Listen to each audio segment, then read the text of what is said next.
রূপকথা গল্পের জগতে তোমাকে স্বাগত। আজ আমি প্রফুল্ল রায়ের বেলা শেষে ছোট গল্পের দ্বিতীয় ভাগটি পড়ব।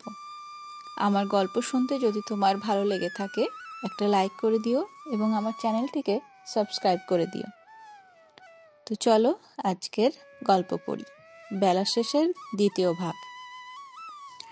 ললিতাকে অমলেশ খুবই ভালোবাসেন। তাকে পেয়েছেন একরকম জেদ করে। কিন্তু ললিতা বা আত্মীয় স্বজনরা স্থূল জৈব ব্যাপারটা সম্পর্কে যে ইঙ্গিতটা দিয়েছিল, প্রথম তা গ্রাহ্য করেননি তিনি। পরে অবশ্য মনে হতে লাগলো শরীরটা তুচ্ছ করার মতো ব্যাপার নয়। একটি পরিপূর্ণ তরুণী, যার ওপর দিকটা সুস্থ, নিচের অংশটা অসাড়, যার কাছ থেকে পেয়েছেন অনেক কিছুই, কিন্তু না পাওয়ার দিকটাও তো কম নয়। কোনো দিন রাত্রিতে ললিতার পাশে শুয়ে শুয়ে ঘুম আসতো না অমলেশের। শিরায় স্নায়ুতে আগুন ছুটতে থাকত, উত্তেজনায় শরীর আনচান করত। বিছানা থেকে উঠে পড়তেন, ঘরময় অস্থিরভাবে পায়চারি করতেন। তারপর স্নায়ুমণ্ডলী কিছুটা শান্ত হলে জল খেয়ে নিঃশব্দে শুয়ে পড়তেন। পাশে ললিতার চোখ তখন বোজা, মনে হতো সে ঘুমোচ্ছে। একদিন রাত্রে সবেমাত্র শুয়েছেন, ললিতা হঠাৎ বলে উঠেছিল, তোমাকে কিন্তু আগেই বলেছিলাম তুমি অন্য কাউকে বিয়ে করো, শুনলে না। হতচকিত অমলেশ বলে উঠেছেন, না না, এভাবে বলো না ললি। রোজ রোজ উঠে গিয়ে সারা ঘরে ঘোরাঘুরি করো, জোর করে এই কষ্টটা নিজের জীবনে টেনে আনলে। আমার কি খারাপ লাগে না? নিজেকে ভীষণ অপরাধী মনে হয়। ভাবি আরও বেশি করে বাধা দিয়ে কেন এই বিয়েটা আটকালাম না। বলতে বলতে কেঁদে ফেলেছে। ললিতা যে ঘুমায়নি, মধ্যরাত্রে তার গতিবিধি লক্ষ্য করেছে, এর আগে টের পাননি অমলেশ। তিনি চমকে উঠেছেন, খুবই অনুতপ্ত, অত্যন্ত বিচলিত। দু হাতে স্ত্রীকে জড়িয়ে ধরে বলেছেন, কেঁদো না ললি, প্লিজ কেঁদো না, বিশ্বাস করো তোমাকে পেয়ে আমি খুশি। ললিতার কান্না থামেনি। সে বলেছে, আমার মধ্যে কিচ্ছু নেই, একটা ছেবড়ের মতো বিছানায় পড়ে থাকি। এমন মেয়েকে নিয়ে কি সারা জীবন কাটানো যায়? আমাকে মা বাবার কাছে পাঠিয়ে দাও, যেদিন বলবে সেদিনই তোমাকে ডিভোর্স দেব। বুকের মধ্যে শেল বিঁধে গেছিল অমলেশের। সমানে না না করে গেছেন তিনি। এমন কথা আর কখনো মুখে আনবে না, তোমাকে ছাড়া একদিনও আমি বাঁচব না। অনেক বুঝিয়ে সুঝিয়ে স্ত্রীকে শান্ত করেছিলেন অমলেশ। বিয়ের 2 বছরের মাথায় ললিতার বাবা হঠাৎই মারা গেলেন। কিছুদিনের মধ্যে তার মাও। মৃত্যু যেন দুই পরিবারের জন্য ওত পেতে বসেছিল। আরও মাস 6 বাদে অমলেশের বাবাও চলে গেলেন। পাইকপাড়া আর ভালো লাগছিল না অমলেশদের। ললিতার মা বাবার মৃত্যুর পর বাড়িটা সেই পেয়েছিল। সেই বাড়ি এবং নিজেদের বাড়ি বিক্রি করে ড্রিম গার্ডেনে চলে এলেন অমলেশরা। এখানে আসার পর দৈনন্দিন রুটিনের কোনো হেরফের হয়নি। অফিসের কাজ শেষ হলে ফ্ল্যাটে ফিরে সঙ্গ দেওয়া, গল্প করা, একসঙ্গে টিভি দেখা।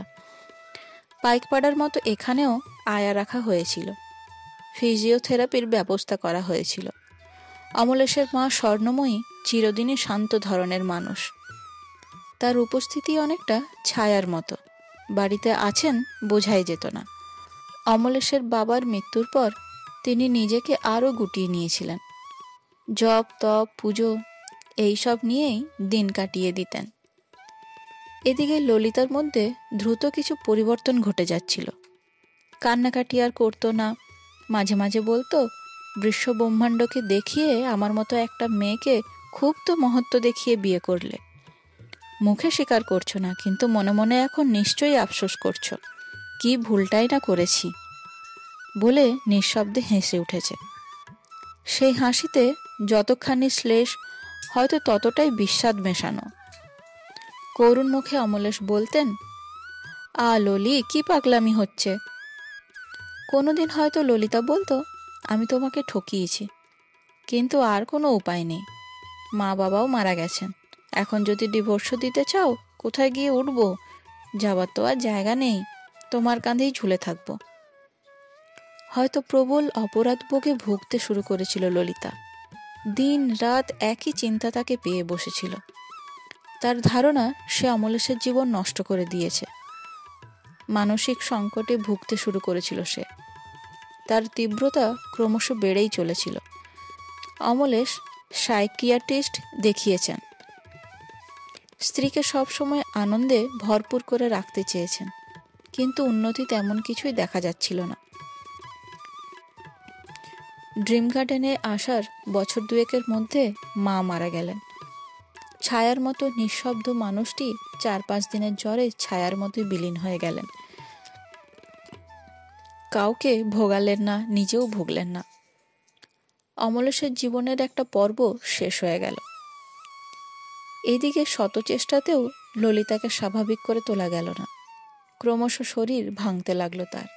অকালেই চুল সাদা হয়ে গেল, চোখের কোণে কালি, কণ্ঠাভ হাড় ঠেলে বেরিয়েছে, গাল ঢুকে গেছে, কপালে সরু সরু দাগের মতো বুড়িয়ে যাবার বলিরেখা। যে ক্লেশ, যে যন্ত্রণা ঘুণ পোকার মতো ললিতার শরীর মন ঝাঁঝরা করে দিয়েছিল, তা কোনো ওষুধ বা সাইকিয়াট্রিস্টের সাধ্য ছিল না ঠেকিয়ে রাখে। শরীর এমনই শীর্ণ আর নির্জীব হয়ে পড়েছিল যে ক্রমশ বিছানায় মিশে যাচ্ছিল ললিতা। অমলেশের দিক থেকে যত্নের কোনো ত্রুটি ছিল না। স্ত্রীর চিকিৎসার জন্য জলের মতো টাকা খরচ করেছেন, কিন্তু শেষ পর্যন্ত কিছুতেই তাকে বাঁচানো গেল না। 7 বছর আগে সব শেষ হয়ে গেল। ললিতার মৃত্যু অমলেশকে ভেঙে যেন চুরমার করে দিয়েছিল। বাড়ি থেকে বেরোতেন না, রাত্রিতে ঘুম আসতো না, খেতে ইচ্ছা করতো না। সমস্ত শহরে যখন ঘুমের আরোকে ডুবে আছে, তখন জানলার বাইরে তাকিয়ে তাকিয়ে বসে থাকতেন। অমলেশ সেই সময় সারাক্ষণ মুহ্যমান বিষাদগ্রস্ত। তার মধ্যে একটা স্ট্রোক হয়ে গেল তার। কিভাবে অফিসের কলিগরা খবর পেয়ে ডাক্তার ডেকে নিয়ে এসেছিলেন। নামকরা অভিজ্ঞ হৃদরোগ বিশেষজ্ঞ, তিনি তাকে ধীরে ধীরে সুস্থ করে তুললেন। তবে তার চলাফেরা, খাওয়া দাওয়ার ওপর নানা নিষেধাজ্ঞা জারি করা হলো। শোক বা ক্লেশের তীব্রতা চিরকাল একই রকম থাকে না। ক্রমশ সব সন্তাপ জুড়িয়ে আসে। স্ত্রীর মৃত্যুর সময় অমলেশের বয়স 53। রিটায়ারমেন্টের তখনও 7 বছর বাকি। কিন্তু ভিআরএস নিয়ে নিলেন, স্বেচ্ছায় অবসর নেওয়া। অফিস এবং সহকর্মীরা তাকে ছাড়তে চাননি, কিন্তু তিনি কারো কথা শোনেননি। ললিতা চলে যাওয়ার পর খরচ শতকরা 80% কমে গিয়েছিল। তার নিজস্ব প্রয়োজন বলতে কিছু ওষুধ আর মাঝে মাঝে ডাক্তারের ভিজিট। একজন মানুষের ভদ্রভাবে বেঁচে থাকতে হলে কত টাকা চাই? ভলেন্টিয়ারি রিটায়ারমেন্ট নিয়ে বিপুল অর্থ পেয়েছিলেন অমলেশ। ব্যাংকে ফিক্সড ডিপোজিট করে যে ইন্টারেস্ট পাওয়া যাচ্ছে, তার পক্ষে তা যথেষ্ট। একটা উইলও করে রেখেছেন অমলেশ। তার মৃত্যুর পর ব্যাংকের গচ্ছিত সব টাকা পাবে কলকাতা বিশ্ববিদ্যালয়। ম্যাড়মেড়ে নিঃসঙ্গ প্রতিটি দিনই তার কাছে একরকম। একটা দিন যেন আর একটা দিনের হুবহু ফটোকপি। কিন্তু কতকাল বাদে এই 60 বছর বয়সে চারুলতার সঙ্গে দেখা হলো। সামান্য 2-4টে কথা, নেহাতি সৌজন্যমূলক। তবু রূপসী বয়স্কা মহিলাটি তার মনে হালকা একটা ছাপ রেখে গেছেন যেন। দেওয়ালে আটকানো ছবিতে প্রাণবন্ত উজ্জ্বল ললিতাকে দেখতে দেখতে চারুলতাকে তার ভাবনা থেকে সরিয়ে দিয়ে ঘরের আলো নিভিয়ে শুয়ে পড়লেন অমলেশ। এবার আর জেগে থাকা গেল না। 2 চোখ ঘুমে জুড়িয়ে এলো। পরদিন সকালে ওঠার পর দৈনন্দিন রুটিন শুরু হয়ে গেল অমলেশের। মুখটুক ধোয়ার পর অন্য দিনের মতো নিজের হাতে চা করে 2 স্লাইস পাউরুটি সেঁকে নিলেন। চা খেতে খেতে 2খানা খবরের কাগজ এসে গেল, একটা বাংলা, একটা ইংরেজি। চায়ের সঙ্গে খবরের কাগজ না হলে তার চলে না। কাগজ পড়া শেষ হতে না হতেই দুধ এলো। একটা লোক ঠিক করা আছে, রোজ সকালে সে দুধ তো আনেই, বাজারও করে দেয়। ফল, আনাজ, মাছ, চিকেন যা যা আনতে হবে তার একটা লিস্ট করে কেনাকাটার জন্য টাকাও দিলেন। তার নাম সুবল। সুবল খুবই কাজের লোক, মাঝ বয়সী, অত্যন্ত বিশ্বাসী। মাসে 2 বার তাকে ব্যাংকে পাঠান অমলেশ, সে টাকা তুলে এনে দেয়। তাছাড়া লন্ড্রিতে যাওয়া, ওষুধ কেনা, এমনকি টুকিটাকি বাইরের নানা কাজও করে দেয় সে। সুবল বাজারের থলে নিয়ে চলে গেল। ফের কিছুক্ষণ কাগজ পড়ে টিভির নিউজ দেখতে লাগলেন অমলেশ। আজ 9:15 মালতী এলো। তার পরপরই বাজার করে দিয়ে গেল সুবল। মালতীর প্রথম কাজটা হলো দুধ জাল দিয়ে 1 কাপ দুধ আর কর্নফ্লেক্স অমলেশকে দেওয়া। আজও দিল সে। তারপর ক্ষিপ্র হাতে রান্নাঘরটা পরিষ্কার করে রান্নার আয়োজন করতে লাগলো।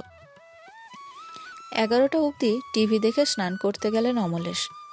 12টায় দুপুরের খাবার শেষ করে ফের 2টো ট্যাবলেট। ডাক্তারের হুকুম, দিবানিদ্রা একেবারেই চলবে না। দুপুরের ঘুমে শরীরে মেদ জমে। যাদের হার্টের রোগ তাদের পক্ষে বাড়তি মেদ খুবই ক্ষতিকর। তবে বিছানায় কিছুক্ষণ শুয়ে থাকা যেতে পারে। রান্নাবান্না শেষ হলে মালতী তার খাবার একটা টিফিন ক্যারিয়ারে ভরে নিয়ে চলে যায়। আজও গেছে। বিকেল না হওয়া অবধি লঘু ধরনের কিছু বইটই পড়ে কাটিয়ে দিলেন অমলেশ।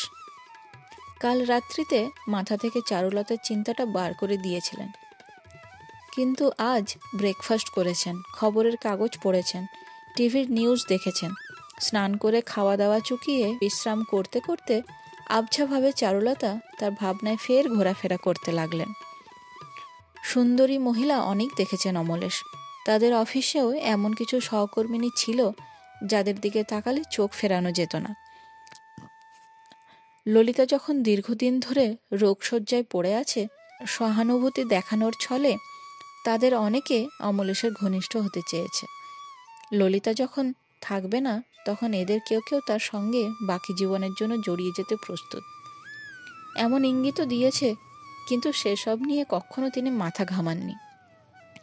ললিতা ছাড়া অন্য কারো কথা এতকাল ভাবেননি। ললিতা যতদিন বেঁচে ছিল ততদিনই তো বটেই।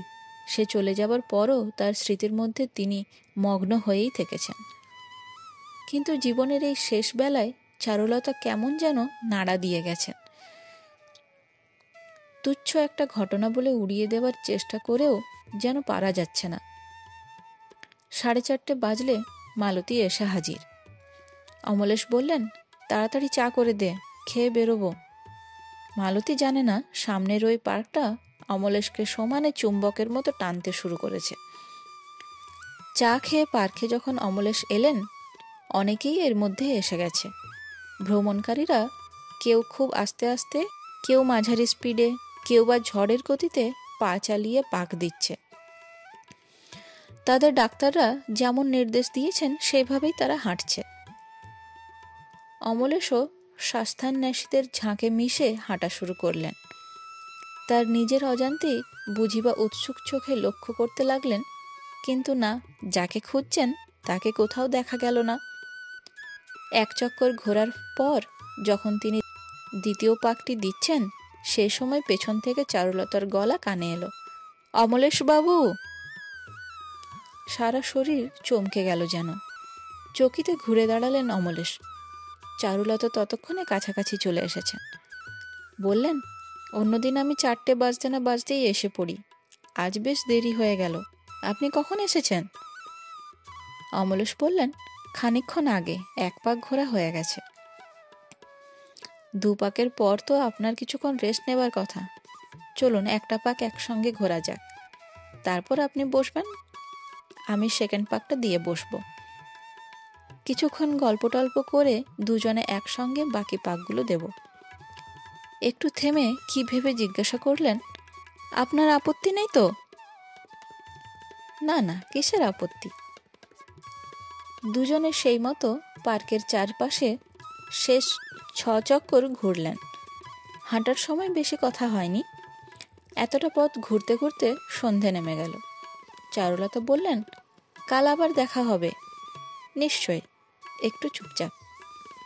তারপর চারুলতা বললেন, ঠিক 4:30টায় যদি আমরা এখানে আসি, একসঙ্গে সব পাকগুলো ঘুরতে পারি।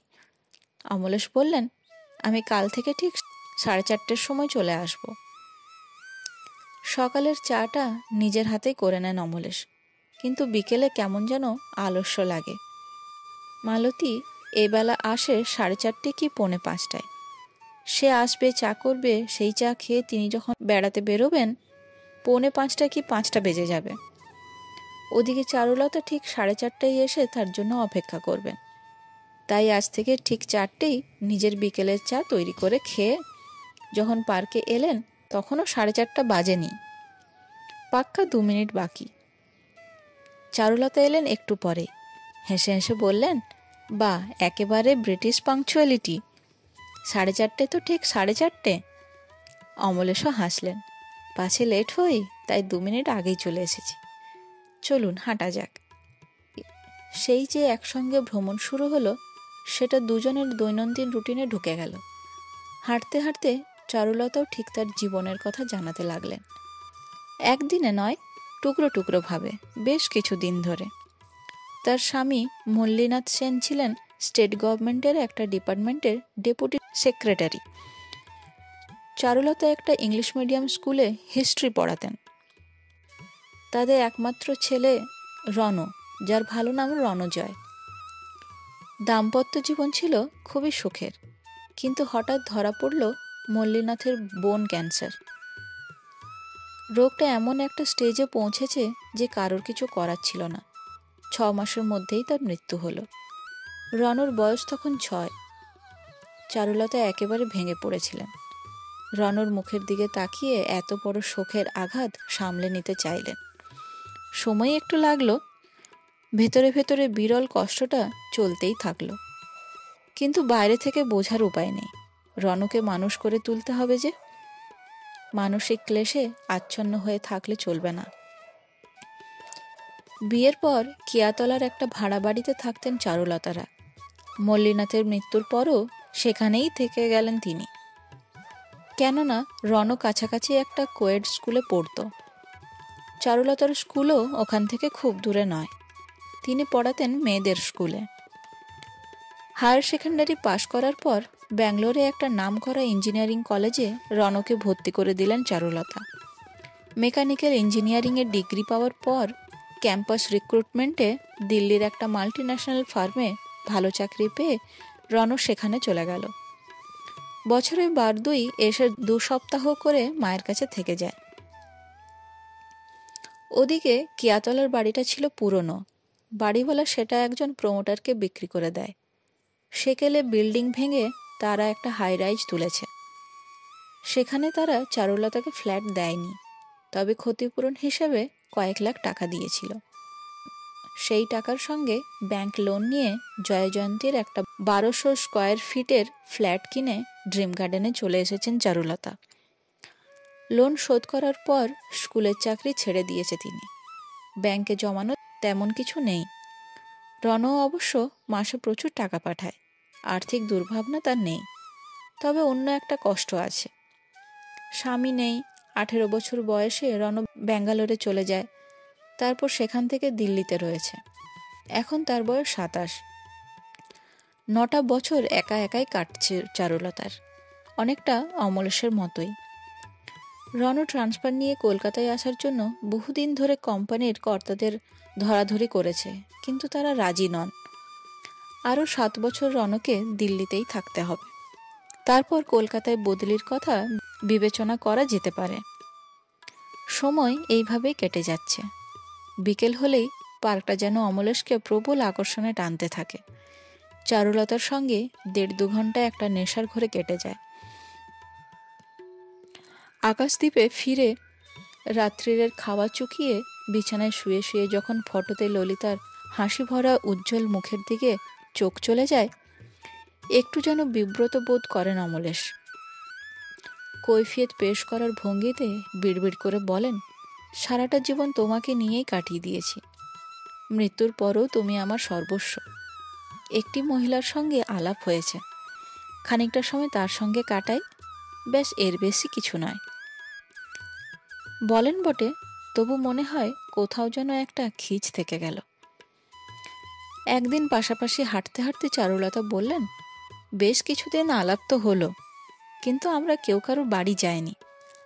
আজ হাঁটাহাঁটির পর আমাদের ফ্ল্যাটে চলুন না, একা একাই তো থাকি, কতই আর টিভি দেখে সময় কাটানো যায়। একটু থেমে জিজ্ঞাসা করলেন, যাবেন? অমলেশ চমকে উঠলেন। তীক্ষ্ণ চোখে চারুলতার দিকে কয়েক লহমা তাকিয়ে থাকেন। এই বয়সও সদ্য কিশোরীর মতো সরল নিষ্পাপ মুখ, কোনো রকম অভিসন্ধি চোখে পড়ে না। কুণ্ঠিতভাবে তিনি শুধু বললেন, কিন্তু। চারুলতাও অমলেশকে লক্ষ্য করছিলেন। জিজ্ঞাসা করলেন, কি, আপনি একা থাকেন, আমার পক্ষে কি যাওয়া ঠিক হবে? চারুলতা মৃদু শব্দ করে হেসে ওঠেন। অসুবিধাটা কোথায়? কেউ কিছু ভাবতে পারে? কৌতুকে দু চোখ ঝিকমিক করতে চায় চারুলতার। মজার সুরে বললেন, বুড়ো বুড়িরা কি বলছে কি করছে এ নিয়ে কেউ মাথা ঘামাবে না, কারো অত সময় নেই। দ্বিধাগ্রস্তের মতো অমলেশ বললেন, আচ্ছা চলুন। জয়জয়ন্তী বিল্ডিংয়ের 3rd ফ্লোরে চারুলতাদের ফ্ল্যাটটার পূর্ব, দক্ষিণ এবং পশ্চিম দিক খোলা। উত্তর দিকে একটা উঁচু বাড়ি রয়েছে, তাই ওধারটা একটু চাপা। ভেতরে ঢুকে সব আলো জ্বালিয়ে দিলেন চারুলতা। এই ধরনের ফ্ল্যাট যেমন হয় ঠিক তেমনটায় একটা বড় হলের মতো জায়গা ঘিরে বেডরুম, কিচেন ইত্যাদি। হলটার একধারে সোফা টোফা দিয়ে সাজানো বসার ব্যবস্থা, আর একটা ধারে খাওয়ার টেবিল। তাছাড়া কাঁচ দিয়ে ঘেরা ক্যাবিনেটে শ্বেত পাথর, পেতল এবং কাঠের গণেশ, নটরাজ, যক্ষিণী মূর্তি ছাড়াও নানা রকম সামুদ্রিক শঙ্খ, নটিলাস, ট্রোকাস ইত্যাদি রয়েছে। রয়েছে বইয়ের র্যাক। হলের কোণে কোণে বিচিত্র ক্যাকটাস, বনসাই। দরজায় জানলায় দামি পর্দা, দেখলে চোখ জুড়িয়ে যায়। হলঘরে অমলেশকে বসিয়ে চারুলতা চা করে নিয়ে এলেন। চা খেতে খেতে এলোমেলো কথা হতে লাগলো। চারুলতা জানালেন, তাদের বিল্ডিংয়ের অন্য বাসিন্দারা খুবই নিষ্প্রিয়, আত্মকেন্দ্রিক, যে যার নিজেকে নিয়েই আছে। কেউ কারো ফ্ল্যাটে যায় না। প্যাসেজে কি লিফটে দেখা হলে কেমন আছেন, ভালো আছি, এই জাতীয় দু একটা কথা, ব্যাস, সম্পর্ক এর বেশি এগোয় না। অমলেশ বললেন, আমাদের বিল্ডিংয়েরও একই হাল। চারুলতা বললেন, মানুষ যেন কেমন হয়ে যাচ্ছে আজকাল, নিজের ফ্যামিলিটুকু ছাড়া অন্য কিছু ভাবতেই চায় না। এক এক সময় হাঁপিয়ে উঠি, চারপাশে এত লোকজন, তবু মনে হয় নির্জন আইল্যান্ডে বাস করছি। অমলেশ আস্তে আস্তে মাথা নাড়েন। তারও অবস্থা প্রায় একই রকম। কথা বলতে বলতে হঠাৎ একটা কাঠের ক্যাবিনেটের উপর স্টিলের ফ্রেমে এক যুবকের ফটো চোখে পড়ল অমলেশের। অত্যন্ত সুপুরুষ। কয়েক লহমা তাকিয়ে রইলেন তিনি। তারপর মুগ্ধ গলায় বললেন, কার ছবি ওটা? চারুলতা বললেন, আমার ছেলে রনর। ভারী সুন্দর তো, একেবারে প্রিন্স। চারুলতা হাসলেন, গর্বিত জননীর হাসি। বললেন, রোজ রাত্রিতে রণ ফোন করে, অন্তত আধ ঘন্টা কথা বলে। ওই সময়টুকু কি যে ভালো লাগে। এই মহিলার রাত্রিরে কথা বলার মতো একজন রয়েছে, হোক দূরাভাষে, তবু নিজের ছেলের সঙ্গে তো গল্প করেন। তেমন কেউ নেই অমলেশের। কেমন যেন বিষণ্ণ বোধ করতে লাগলেন তিনি। রাত হচ্ছিল। আরও কিছুক্ষণ গল্প করে অমলেশ বললেন, আজ ওঠা যাক। উঠতে যাবেন, চারুলতার পাশে রাখা তার মোবাইল ফোনটি বেজে ওঠে। হাতের ইশারায় অমলেশকে বসতে বলে টেলিফোন তুলতে তুলতে চারুলতা চাপা গলায় বললেন, রনর ফোন। অন্যদিন 9টার আগে করে না, আজ একটু আগে আগেই করল। বলে রনর সঙ্গে কথা বলতে লাগলেন তিনি। হ্যাঁ বল, অফিসে একটা প্রমোশন হয়েছে, খুব ভালো খবর। হ্যাঁ, নেহারও হবে? বাহ, চমৎকার, ডবল সুখবর। নেহা এখন তোর সামনেই বসে আছে। কি, শুক্তো আর ভাপা ইলিশের রেসিপি জানতে চাইছে? ঠিক আছে। একটানা অনেকক্ষণ কথা বলার পর বললেন, নেহাকে দে। নেহাকে শুক্তো এবং ভাপা ইলিশ রান্নার প্রক্রিয়া বিশদভাবে বুঝিয়ে দিলেন। ওদের কথাবার্তা খানিকটা বুঝতে পারছিলেন অমলেশ, অনেকটাই বোধগম্য হচ্ছিল না। তিনি এক দৃষ্টিতে চারুলতার দিকে তাকিয়ে রইলেন। রান্না বোঝানো হলে চারুলতা নেহাকে বললেন, এবার রনকে দাও। ওধারে ফোনটা হাত বদল হয়েছে। চারুলতা বললেন, তোকে একজন আঙ্কেলের কথা বলেছিলাম যার সঙ্গে রিসেন্টলি আমার আলাপ হয়েছে, আজ তাকে আমাদের ফ্ল্যাটে ধরে এনেছি। নে কথা বল। ফোনটা অমলেশের হাতে দিলেন চারুলতা। অমলেশ একটু অস্বস্তি বোধ করলেন। তার পৌরত্বের সীমানা পেরোতে চলেছে ঠিকই, তবু মায়ের সঙ্গে নির্জন ফ্ল্যাটে তিনি গল্প করতে এসেছেন, ছেলে এটা কিভাবে নিয়েছে তার ভেবে পাচ্ছিলেন না অমলেশ। পরক্ষণে খেয়াল হলো চারুলতা কোনো রকম লুকোচুরি করেননি, তার কথা ছেলেকে জানিয়ে দিয়েছেন। এবার অস্বাচ্ছন্দ্য কিছুটা কেটে গেল। ফোনটা কানে লাগিয়ে বললেন, রণ, আমি অমলেশ দত্ত রায়। রণ ও প্রান্ত থেকে বলল, আমার প্রণাম নিন, আপনার নাম আমি জানি, মা আপনার সম্বন্ধে আগেই সব বলেছে। তোমার কথাও তোমার মায়ের মুখে অনেক শুনেছি, ছবিও দেখেছি, কিন্তু আসল হ্যান্ডসাম যুবকটিকে সামনাসামনি দেখা হয়নি। তোমাকে খুব দেখতে ইচ্ছে করছে, আপনাকেও, কিন্তু এখন কলকাতায় যাবার সম্ভাবনা নেই। কবে যেতে পারবো বুঝতে পারছি না, যখন যাব নিশ্চয়ই দেখা হবে। মাকে বলছিলে তোমার প্রমোশন হয়েছে, খুব খুশি হলাম। অনেক ধন্যবাদ আঙ্কেল। একটু চুপচাপ। এরপর রণই ফের শুরু করলো, আপনাকে একটা রিকোয়েস্ট করব? অমলেশ বললেন, হ্যাঁ নিশ্চয়ই। মা তো একা একা থাকেন, আপনি যদি আমাদের জয়যন্ত্রের ফ্ল্যাটে এসে তাকে কোম্পানি দেন। তোমার মা চাইলে অবশ্যই দেব, তবে শুনেছ বোধহয় আমার শরীরও ভালো নয়, একটা বড় রকমের স্ট্রোক হয়ে গেছে, রোজ রোজ আসা তো সম্ভব নয়, মাঝে মাঝে এলেই হবে। মাকে ফোনটা দিন। এই নাও। আরও কিছুক্ষণ কথা বলে ফোন বন্ধ করলেন চারুলতা। অমলেশ বললেন, চমৎকার ছেলে তোমার, ওর সঙ্গে কথা বলে মন ভালো হয়ে গেল। বলেই ভীষণ বিব্রত হয়ে পড়লেন। আরে ভুল করে তুমি বলে ফেলেছি, ভীষণ অন্যায় হয়ে গেল। চারুলতা হাসলেন, কিসের অন্যায়, তুমিটাই থাক না। না না, তা হয় না। আমিও না হয় তুমিই বলবো, তাহলে হবে তো? বুকের ভেতর মৃদু ঝংকার অনুভব করলেন অমলেশ। অনেকক্ষণ চুপ করে থাকার পর বললেন, ঠিক আছে, তবে তাই হোক। মনের কোণে আগেই একটু কৌতূহল জমা হয়েছিল, কথায় কথায় সেটা চাপা পড়ে গেছে। এবার জিজ্ঞাসা করলেন, নেহাকে? চারুলতা হাসলেন, আমার ভাবি পুত্রবধূ, দিল্লিতে গিয়ে চাকরির সঙ্গে ছেলে একটা প্রেমিকাও জুটিয়েছে, দুজনেই কলিগ। নেহা পাঞ্জাবি মেয়ে, বাঙালি ছেলেকে বিয়ে করার জন্যে প্রাণপণে বাঙালি হতে চেষ্টা করছে। ওই জন্যই বুঝি ভাপা ইলিশ আর শুক্তো টুক্তো?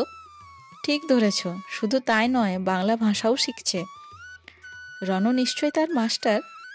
তাছাড়া আর কি, বাংলা মোটামুটি শিখে গেছে, নেহা কাজ চালাবার মতো বলতে পারে।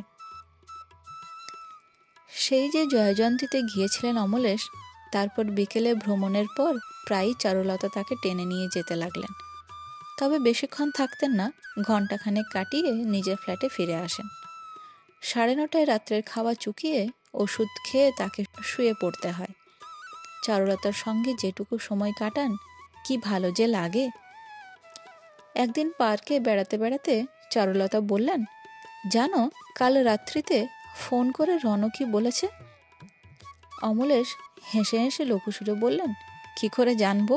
ও যখন ফোন করেছে তখন কি আমি তোমার কাছে ছিলাম? বলো, কি বলেছে? চারুলতা বললেন, প্রমোশন হওয়ার পর মিনিমাম আরও 10 বছর ওকে দিল্লিতেই থাকতে হবে, তার মধ্যে কলকাতায় আসতে পারবে না। ওদিকে নেহার বাবা ভীষণ অসুস্থ, মায়ের শরীরও ভালো নয়। ওরা নেহা আর রণর বিয়েটা তাড়াতাড়ি চুকিয়ে ফেলতে চান, আর সেটা দিল্লিতেই। কি করব বুঝে উঠতে পারছি না। একটু থেমে জিজ্ঞাসা করলেন, তুমি কি বলো? অমলেশ বললেন, মেয়ে বড় হলে যে কোনো মা বাবাই তার বিয়ে দিতে চান, তার উপর বাবা যদি অসুস্থ হয়ে পড়েন উতলা তো হবেনি। আস্তে আস্তে মাথা নাড়লেন চারুলতা। বিয়ের প্রসঙ্গে আর কোনো প্রশ্ন করেন না। সময় কাটতে থাকে। দিনের তাপাঙ্ক হঠাৎ অনেকটা কমে গেছে। শীত যে এবার আগে আগে এসে পড়বে সেটা টের পাওয়া যাচ্ছে। রোজকার রুটিন অনুযায়ী দুজনের পার্কে বেড়ানো চলছেই। আগের মতোই কোনো কোনো দিন বিকেলের ভ্রমণ সেরে চারুলতাকে খানিকক্ষণ সঙ্গ দিয়ে নিজের ফ্ল্যাটে ফিরে আসেন অমলেশ। হঠাৎ একদিন পার্কে বেড়াতে বেড়াতে চারুলতা বললেন, কাল রাত্রিতে তুমি চলে আসার পর রণ ফোন করেছিল। কি বলল জানো? উৎসুক দৃষ্টিতে তাকান অমলেশ। কি? সে নাকি খুব শীঘ্রই আমাকে একটা সারপ্রাইজ দেবে। অনেক জিজ্ঞাসা করলাম, কিন্তু কিছুতেই বলল না সারপ্রাইজটা কি ধরনের। অমলেশ হাসতে লাগলেন।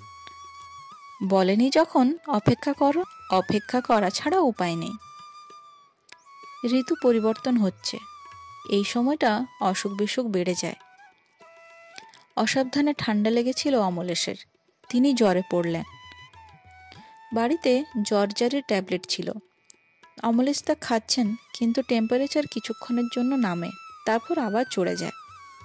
কাজেই পার্কে বেরোনো বন্ধ। মাঝে মাঝে ভাবেন চারুলতাকে ফোনে জানাবেন কিনা। পরক্ষণে খুবই সংকোচ বোধ করেন। তিনি ওদের ফ্ল্যাটে গেছেন ঠিকই, কিন্তু চারুলতাকে কখনো নিজের ফ্ল্যাটে আসতে বলেননি।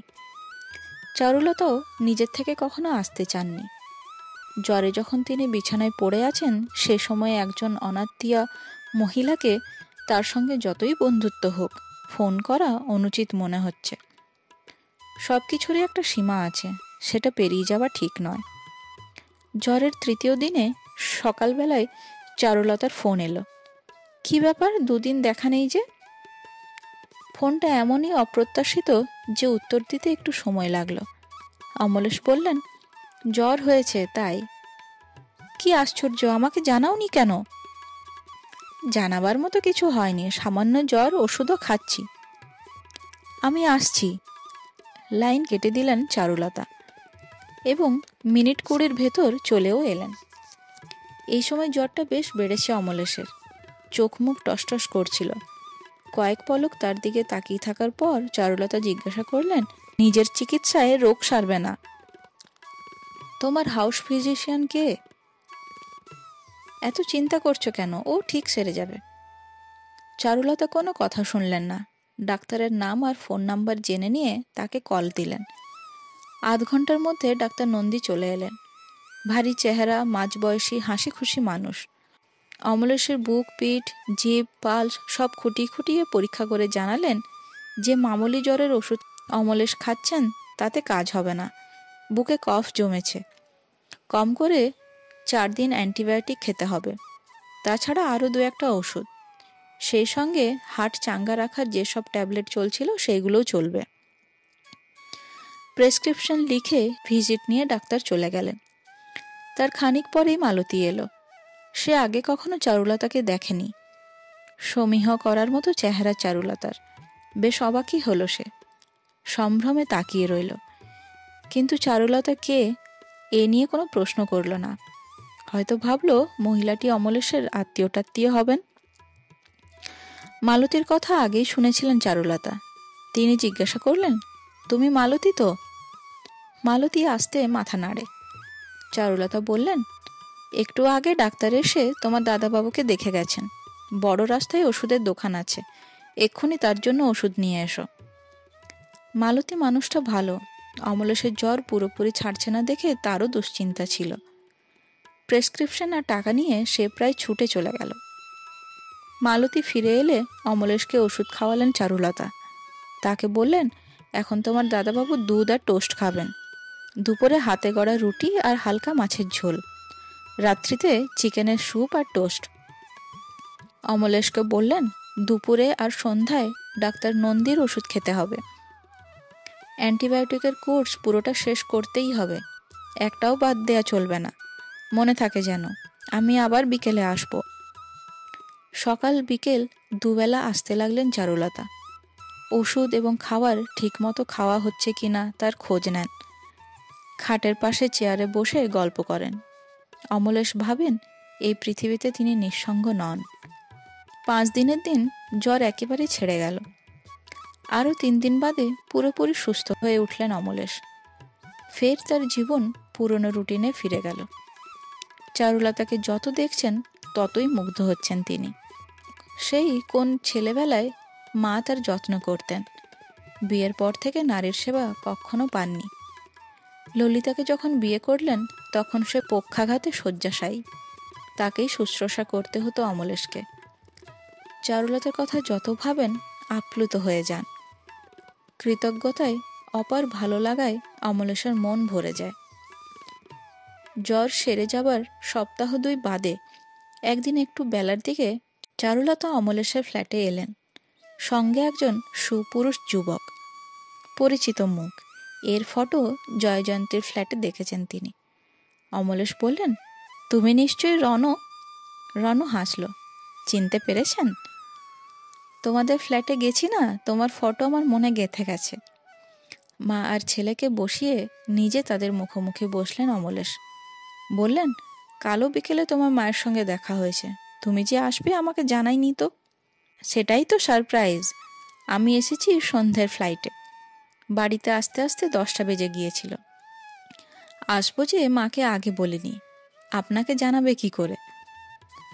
অমলেশ কি বলতে যাচ্ছিলেন, তার আগেই চারুলতা বলে ওঠেন, আরও একটা সারপ্রাইজ আছে। কি রকম? অমলেশ উৎসুক হলেন। রণ আমাকে নিয়ে যেতে এসেছে। দিল্লিতে যখন থাকতেই হবে, তাই ও ওখানেই একটা ফ্ল্যাট বুক করেছে। সেজন্য যে টাকা ব্যাংক লোন নিয়েছে তা শোধ করতে অনেক বছর লেগে যাবে। তাই আমাদের এই জয়জয়ন্তীর ফ্ল্যাটটা বিক্রি করে দিতে চাইছে। তাতে লোনের বেশিরভাগটাই ফেরত দেওয়া যাবে। এছাড়া অন্য উপায় নেই। বলে একটু চুপ করলেন চারুলতা। তারপর বললেন, ওরা ম্যারেজ রেজিস্ট্রেশন অফিসে নোটিশ দিয়েছে। আমি গেলেই বিয়ের অনুষ্ঠানটা হবে। নিহার বাবার শরীর আরও খারাপ হয়েছে। তিনি চাইছেন এই মাসেই বিয়েটা হয়ে যাক। এই অবস্থায় না গিয়ে উপায় নেই। সমস্ত শরীর আমূল কেঁপে যায় অমলেশের। ঝাপসা গলায় বললেন, তা তো বটে।